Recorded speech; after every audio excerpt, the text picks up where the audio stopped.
Fala pessoal, tudo bem? Este é o Papo Fantástico Podcast. Eu sou o Robson Santos e para conversar comigo hoje eu tenho Enéas Tavares. Tudo bem, Enéas? Tudo bem, Robson. Um grande prazer estar aqui nesse papo fantástico contigo, conversando aí com os ouvintes a respeito de literatura, cultura pop e os assuntos aí que nos fascinam como leitores, como espectadores.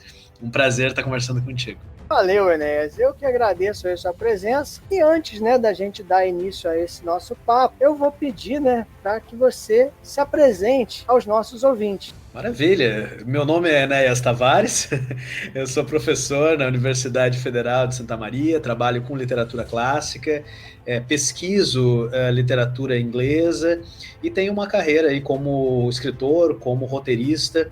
Recentemente tive a grande alegria de ver uma série inspirada em Brasiliana Steampunk, que é um universo que eu criei ainda em 2014, virar uma série audiovisual aos cuidados do Felipe Reis e da Cine Kings, ampliando aí esse universo que é considerado por alguns como uma liga extraordinária brasileira, né? Inspirado nos nossos heróis de Machado, Álvares de Azevedo, Lima Barreto, Raul Pompeia e outros.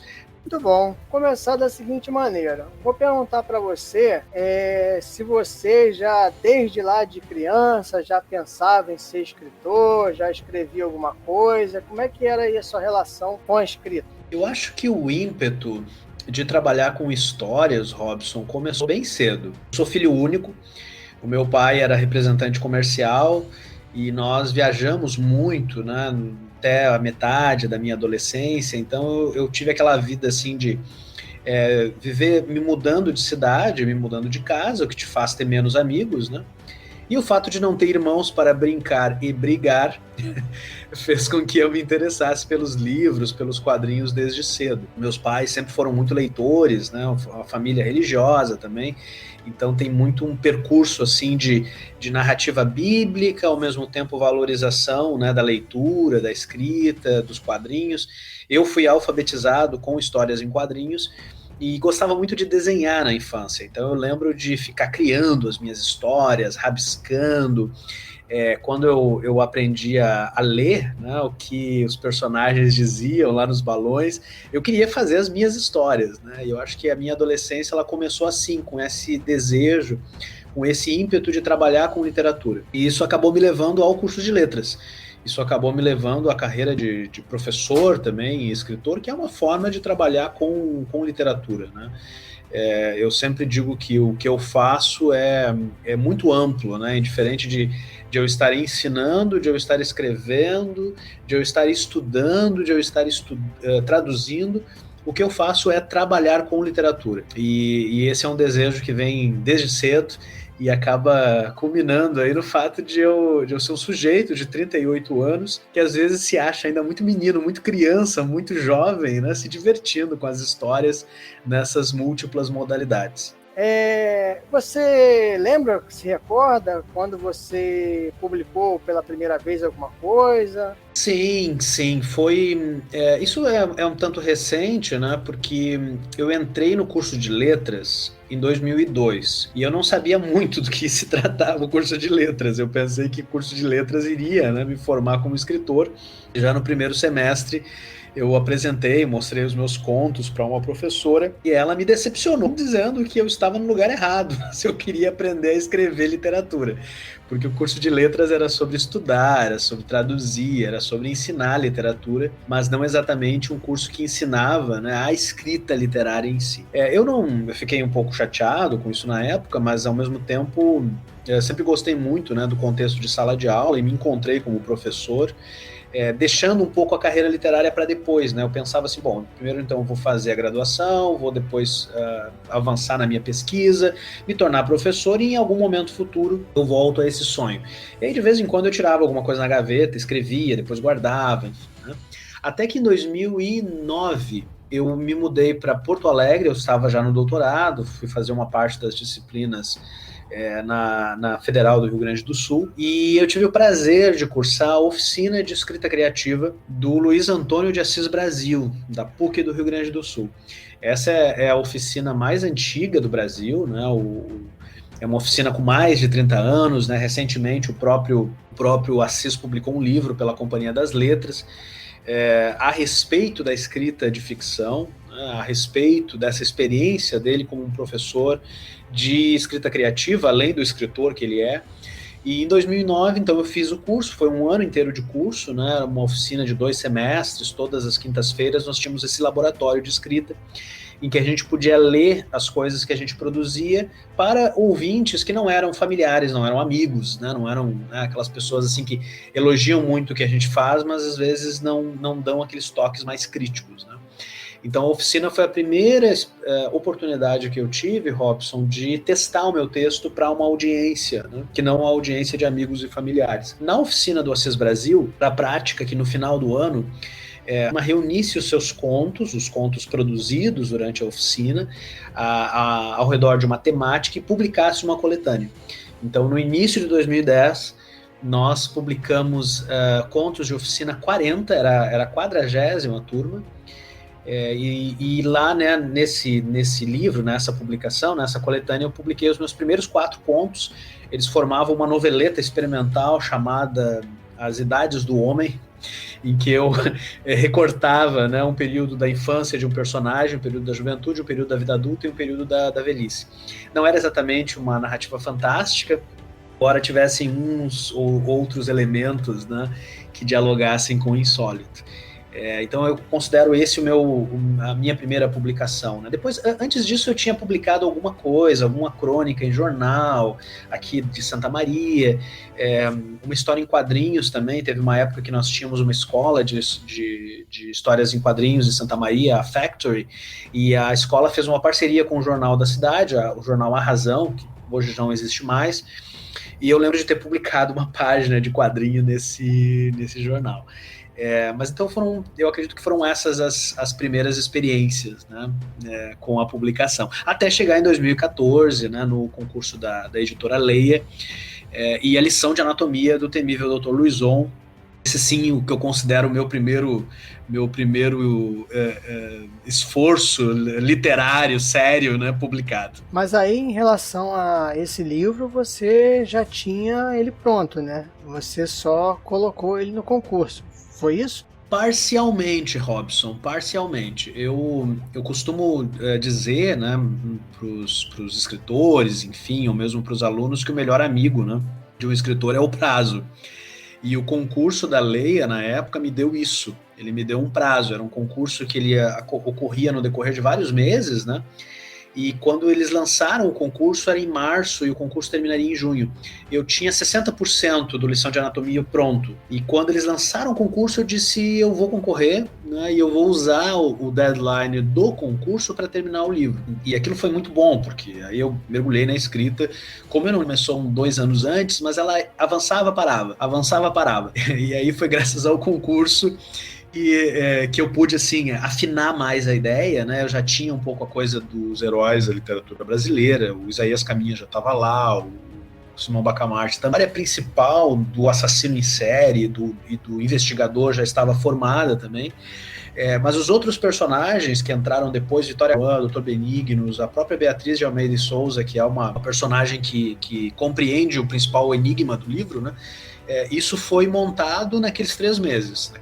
Como é que você teve essa ideia aí de criar essa, vamos dizer, como você já falou, né, essa liga extraordinária, né, com os personagens da literatura brasileira, né, da literatura clássica, né, brasileira, e colocar aí o gênero steampunk? Você já gostava de steampunk, pesquisou com esse objetivo? Como é que foi aí a união dessas ideias?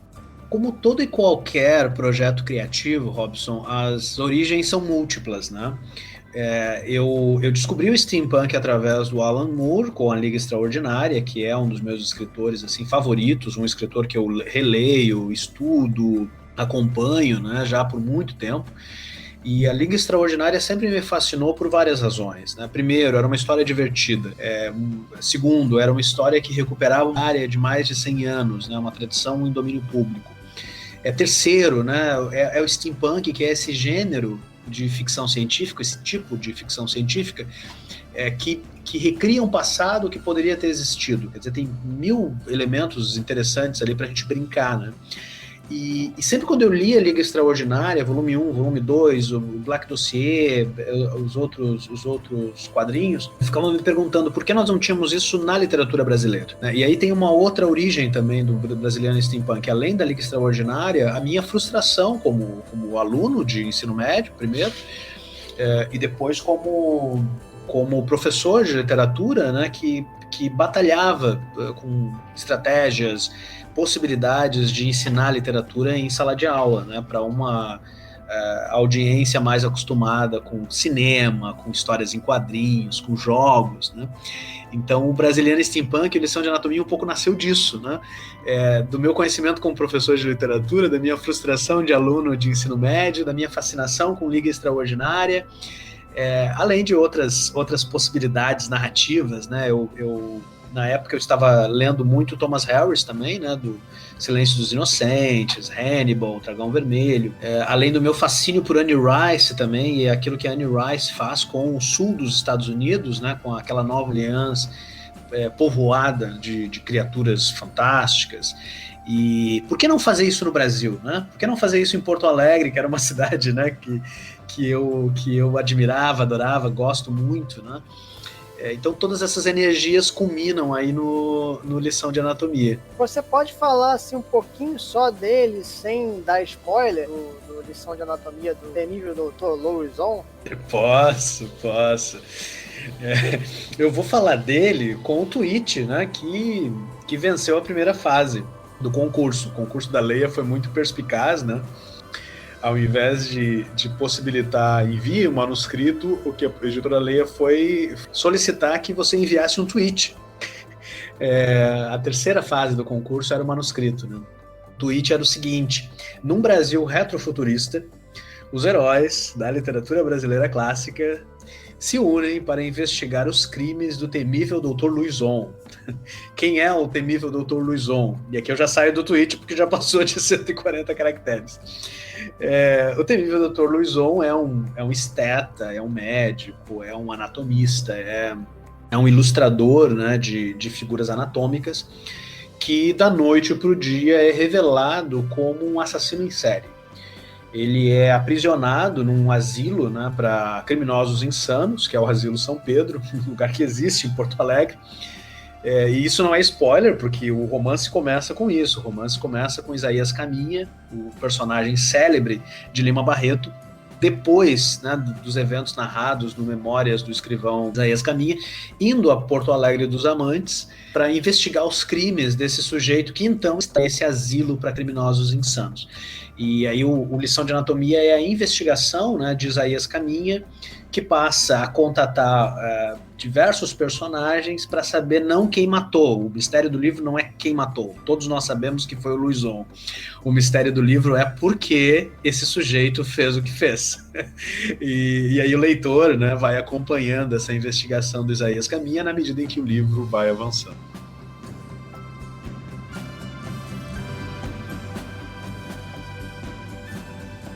Enéas, como é que a lição de anatomia do temível Dr. Louison se conecta com a série A Todo Vapor e com o seu outro livro, Juca Pirama, Marcado para Morrer? Porque todos eles têm uma conexão, né? Isso, exatamente.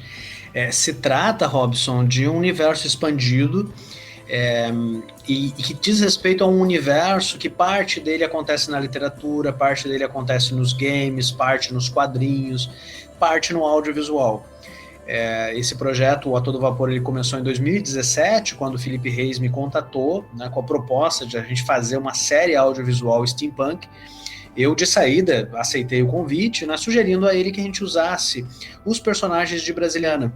Como nós teríamos 2 personagens inéditos, Juca Pirama e Capitu, o Felipe de saída aceitou, e a esses 2 investigadores nós levamos outros personagens que já tinham aparecido lá no Lição de Anatomia. Com isso, enquanto a gente ia produzindo a série, eu escrevendo o roteiro, né, e depois da conclusão do roteiro, Felipe Reis produzindo a série com mais de 100 profissionais, eu fui escrevendo Juca Pirama Marcado para Morrer, que funciona como um prequel, né, é a origem de Juca Pirama. No romance você tem a explicação de quem é esse personagem, e quando o romance ele termina, fiquem tranquilos porque eu não vou dar spoiler, tá? Mas quando o romance termina a gente tem um gancho para o começo da série, né? Você não precisa ler uma coisa para chegar na outra, mas a experiência de leitura de Juca Pirama e de assistir a série dá ao espectador essa ideia de visita ao universo, como a gente tem aí com os universos de Game of Thrones, de Senhor dos Anéis,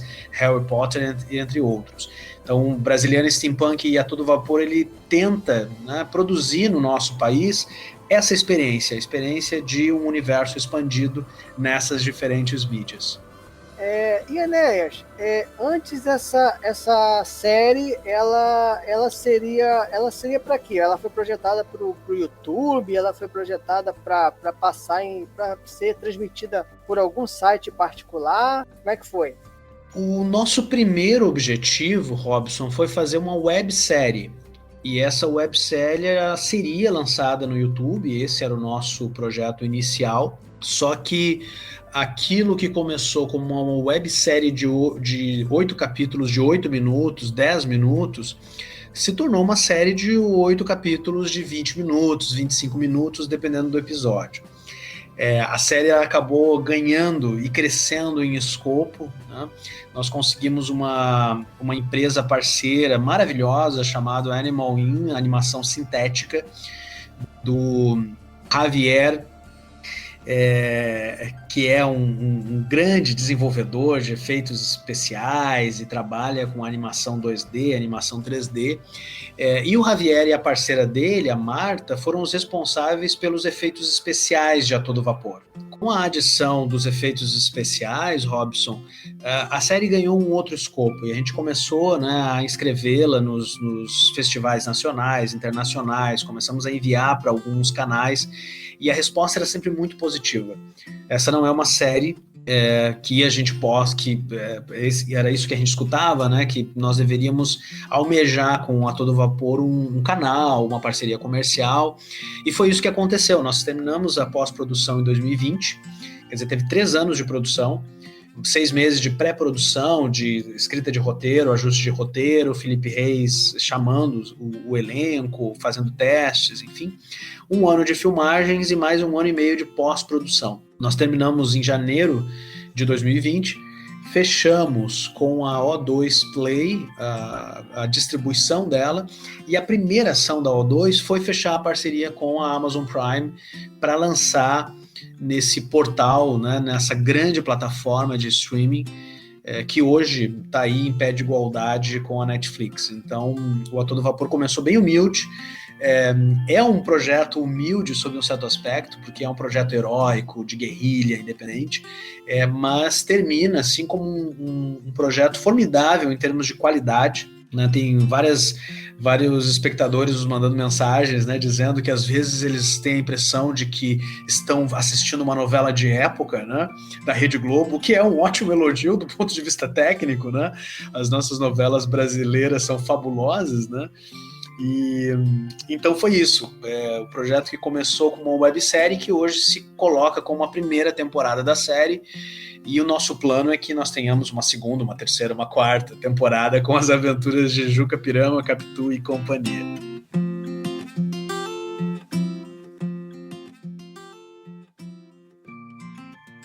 Você chegou a comentar que tem a sua formação aí de leitor, né, devido aos quadrinhos. Né, isso é bem comum, né, no nosso meio hoje e tal. E você produziu aí recentemente um quadrinho, O Matrimônio de Céu e Inferno. Você poderia falar um pouco pra gente, também sem dar spoilers, né, claro, sobre esse quadrinho? Posso.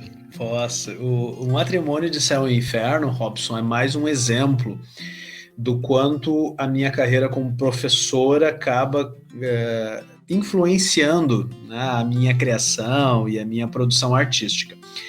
O meu assunto, o meu tema de pesquisa durante o doutorado foram os livros iluminados de William Blake. William Blake é um poeta, um gravurista inglês do século XVIII, século XIX, e é um sujeito que conversava com espíritos, né, produzia esses livros independentes, né, ele criou uma técnica de impressão para criar os próprios livros, e a minha tese foi a respeito da produção do Blake, né, o Blake que é um artista que está aí nos quadrinhos, no cinema, na música, né, ele tem uma grande entrada na cultura pop do século XX e do século XXI. Nós falávamos antes de Alan Moore, né? O Alan Moore é um grande leitor de Blake. Nós temos Blake em From Hell, em Watchmen, em V de Vingança, em Prometeia, entre várias outras obras, né, que o Moore e os seus parceiros, né, de quadrinhos empreenderam. Eu propus inicialmente para uma editora, O Matrimônio do Céu e Inferno, que inicialmente seria uma adaptação, né, de um poema do Blake para os quadrinhos. A editora gostou e sugeriu que nós fizéssemos ainda mais, que nós fizéssemos essa adaptação, mas que ao mesmo tempo trouxéssemos o Blake para a contemporaneidade, né? Por que não pensar o Blake numa história policial, à la Quentin Tarantino, numa cidade como São Paulo, a São Paulo de hoje. E Matrimônio de Céu e Inferno é isso, é uma história policial, são 4 personagens, né? Um matador de aluguel, um líder espiritual corrupto, uma acompanhante de luxo e uma artista visionária como o próprio Blake, que tem as suas vidas, Robson, os seus destinos entrelaçados por uma trama única, uma história de vingança, uma história de desejo, e no subtexto dessas relações, nós temos a leitura que os 4 personagens fazem de William Blake. Então, Matrimônio de Céu e Inferno é isso, né? Por isso que a gente vendeu, a própria editora AVEC abraçou o projeto como uma história policial. É uma edição muito bonita, né? Não só pela arte do Fred Rubin, mas também pelos extras. Tem paratextos aí do Otávio Aragão, da Cláudia Lemes, do Manuel Portela, que é um grande especialista português nos livros do Blake. E nesse ano, em 2020, Robson, nós estamos publicando o Matrimônio nos Estados Unidos, por uma editora chamada Behemoth Comics.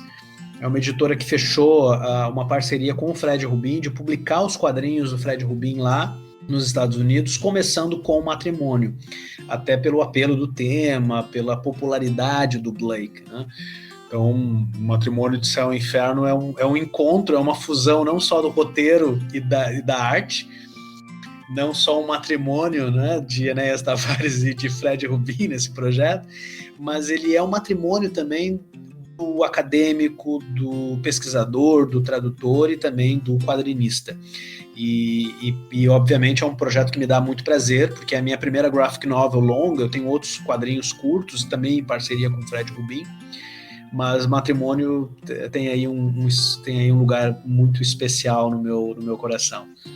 Você, Enéas, falou que lia, né, quadrinhos e tal. Você lia quadrinhos de super-heróis, Marvel, DC? Como é que era o esquema? Sim. Eu comecei a ler quadrinhos com Turma da Mônica e o Walt Disney, né? Com Maurício de Souza de um lado e as aventuras de Pateta, Donald e Mickey Mouse de outro, né?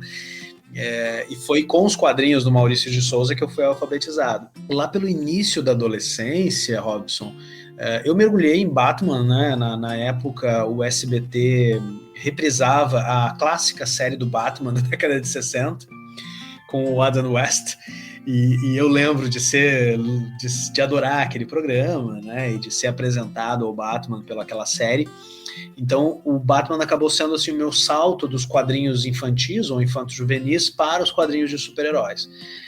Foi em razão de Gotham City, dos seus heróis e vilões, que eu descobri a DC, a Marvel, futuramente a Image Comics, depois Vertigo, e por fim nomes como, né, o Alan Moore já citado, Neil Gaiman, Garth Ennis, Grant Morrison, entre vários outros autores aí que trabalharam na Vertigo e que eu acompanho até hoje.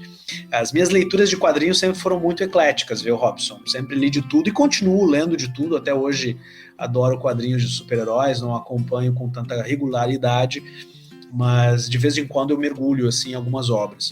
Você consome quadrinhos ainda, então? Sim. No caso de Matrimônio de Céu e Inferno, foi fundamental, tanto para o estilo do roteiro quanto para o estilo da arte, aquela fase do Demolidor, escrita pelo Frank Miller e pelo Mazzucchelli, né, A Queda de Murdoch, falando num quadrinho mais antigo, e um outro quadrinho mais recente foi a saga do Gavião Arqueiro, com o roteiro do Matt Fraction, que é um roteirista que eu acompanho muito, gosto muito do Matt Fraction, e a arte do David Aja. O Fred, eu mergulhei no roteiro do Matt Fraction e o Fred Rubin mergulhou na arte do David Aja, e o nosso Matrimônio de Céu e Inferno tem várias referências a esse quadrinho, sobretudo a utilização de cores, né? Cada personagem tem uma cor diferente e tal. É algo que a gente foi ali beber, né, nessas duas fontes. Enéas, a conversa está muito boa, mas infelizmente o nosso programa está chegando no final, né? E aí, como já é de costume, eu peço para que o nosso convidado deixe aí as suas considerações finais. Poxa, Robson, muito bom conversar com um amigo que é leitor, que é entusiasta da literatura fantástica, professor também, e mais uma vez te parabenizo aí pelo Papo Fantástico, tá? Por esse projeto tão especial, e me coloco à disposição aí para outras conversas.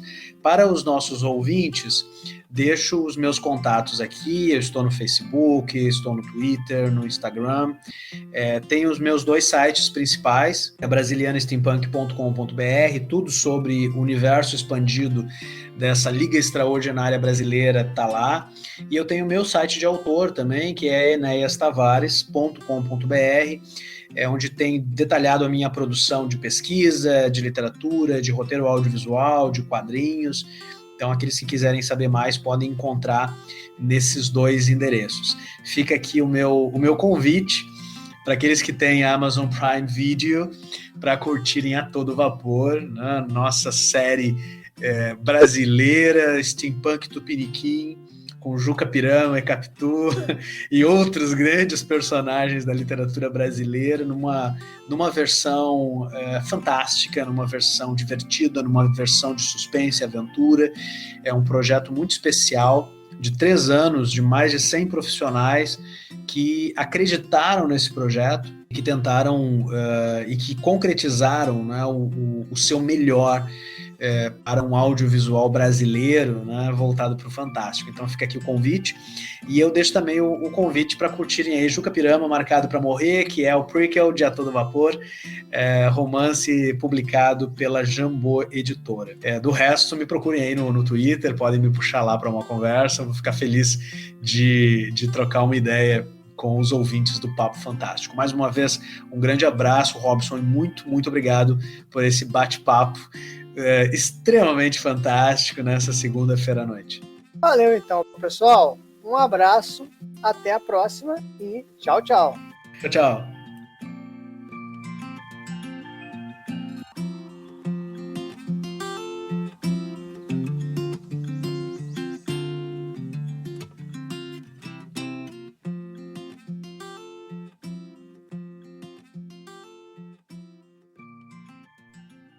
Fala, galera fantástica, tudo bem? Estamos aqui para poder encerrar, né, o programa e agradecer, né, em primeiro lugar ao Enéas. Esteve aí disponível, né, para fazermos o programa, apesar de vários problemas que tivemos na parte técnica, né, problemas que tivemos com a internet, mas de muita boa vontade, assim como outros participantes também, né, se colocam à disposição do programa para refazer áudios, né, enviar até áudios depois, tá? Então, assim, todo o meu agradecimento ao Enéas Tavares pela sua disponibilidade, sua dedicação ao Papo Fantástico. Bom, falar um pouquinho aí das nossas redes sociais, né, os nossos canais de comunicação e divulgação. Se você quiser enviar uma sugestão, fazer uma crítica, nós temos alguns canais aí com esse objetivo. Então tem o Papo Fantástico Podcast, @gmail.com. Além disso, o Papo Fantástico também está no Facebook, tá? Então o endereço é facebook.com/Papo Fantástico. Por lá você também consegue enviar uma mensagem, tá, pra gente. Você ainda tem o Instagram, tá? instagram.com/Papo Fantástico Podcast. Eu tenho, assim, me dedicado mais ao Instagram, né? Até porque, infelizmente, não tem como a gente estar em todas as redes sociais, né? Ao mesmo tempo, pelo menos eu não consigo. Felizmente, não tenho esse jogo de cintura. Então, tenho me dedicado mais ao Instagram, tenho colocado alguns livros lá, né? Postado fotos de quadrinhos também, que tenho recebido. Também gosto de fazer uma brincadeira por lá, deixar algumas pistas de quem será o próximo convidado do programa. Então, tenho usado com mais frequência. Pretendo futuramente fazer vídeos, de repente até fazer lives com convidados, mas vamos dar tempo ao tempo, né? Então é isso. Para finalizar, eu gostaria de falar das antologias, tá? Que eu participo como escritor. Então, eu tenho uma história na revista Diário Macabro número 4. O nome do meu conto nesse livro é Emboscada, tá? E a revista Diário Macabro número 4, ela está disponível lá no site, né, da editora Diário Macabro. Tá? Então, não só eu, mas 14 autores, na verdade 13 autores, né? Eu e mais 13 autores estamos aí nessa coletânea de histórias, né? Essa revista ainda traz 2 traduções do contista, né, uruguaio Horácio Quiroga.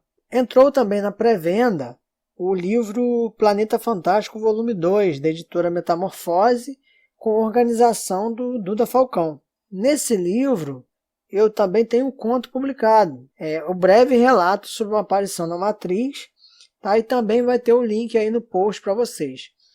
Como esse livro ele traz histórias mais curtinhas, ele traz, na verdade, 39 histórias. Então, além de mim, mais 38 autores estarão aí contando histórias de terror, ficção científica e fantasia. Então, gente, conto aí com vocês para ajudar na divulgação do programa. Quem quiser e puder também adquirir as antologias que eu falei aqui no programa, vai ser um prazer também, de repente, estar conversando, né, através das redes sociais sobre esses meus trabalhos. Se você também escreve, faça contato comigo, né, para a gente poder conversar.